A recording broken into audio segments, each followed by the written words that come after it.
we are turning our backs to the broad Atlantic as we enter the Mediterranean through the Straits of Gibraltar.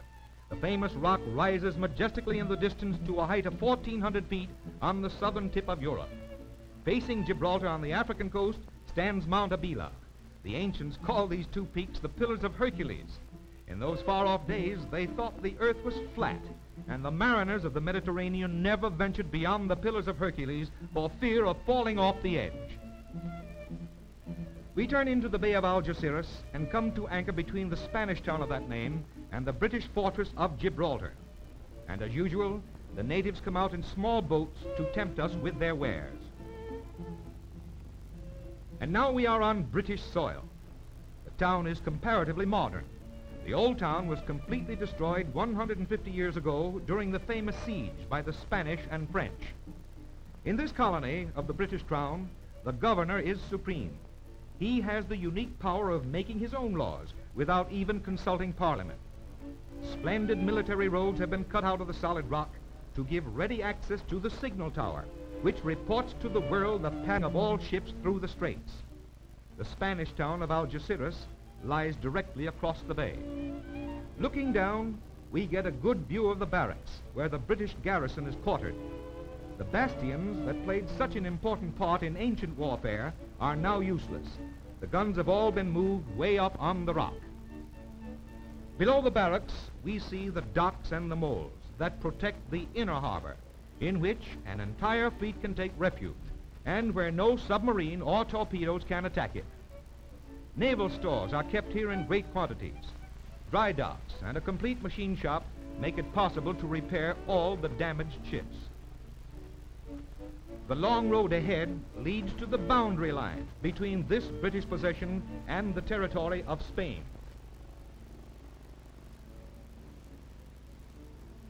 Although the rock is impressive from the sea, the majesty of its upflung mass of gray limestone is still more impressive from the land.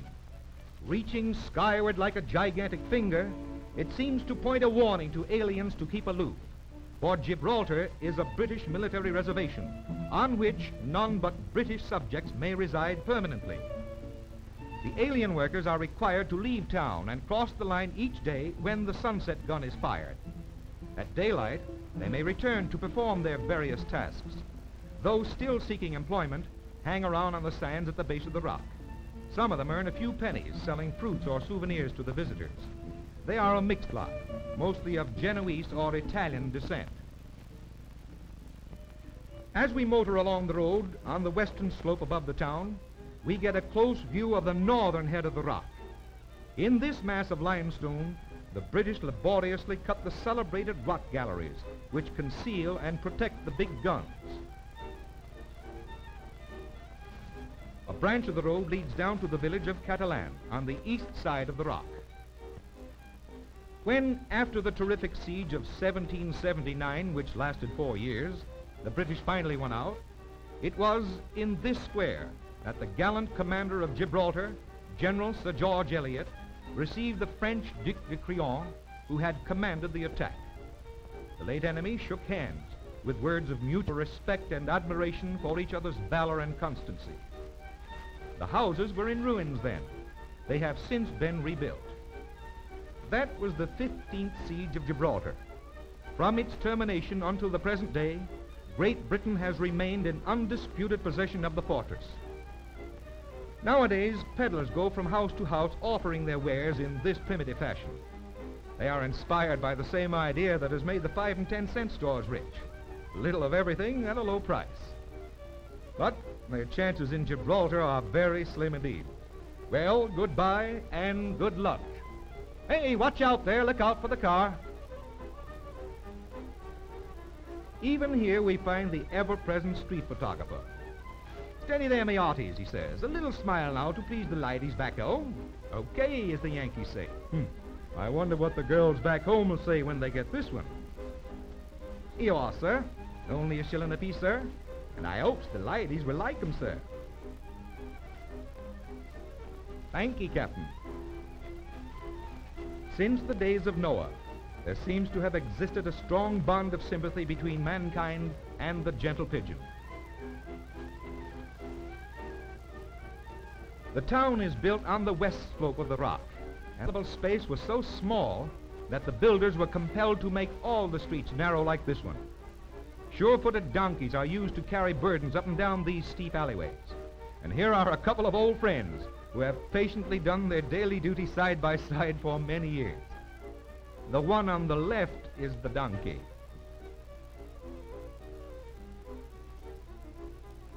Those who live in Gibraltar have to depend on rain for their water supply.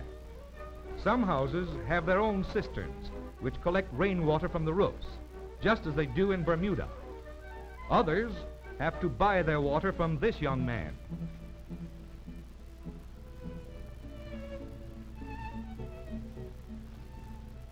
He delivers it at your door for a penny a pailful. The garrison, however, has a 6-million-gallon reservoir cut out of the solid rock. This is fed by the rain that runs off the upper slopes. And a little rainwater wouldn't do any harm to this old lady. Now we wonder how she got so dirty in such a clean place. Ah, I see. She has been delivering coal. Well, no wonder. Everywhere, since the days of Eve, the mother instinct crops out early in life.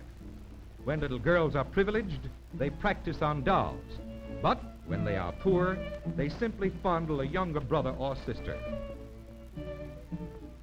The garrison's young hopefuls, when they grow up, they doubtless will want to be soldiers just like their fathers. Blow hard, sonny, that's right.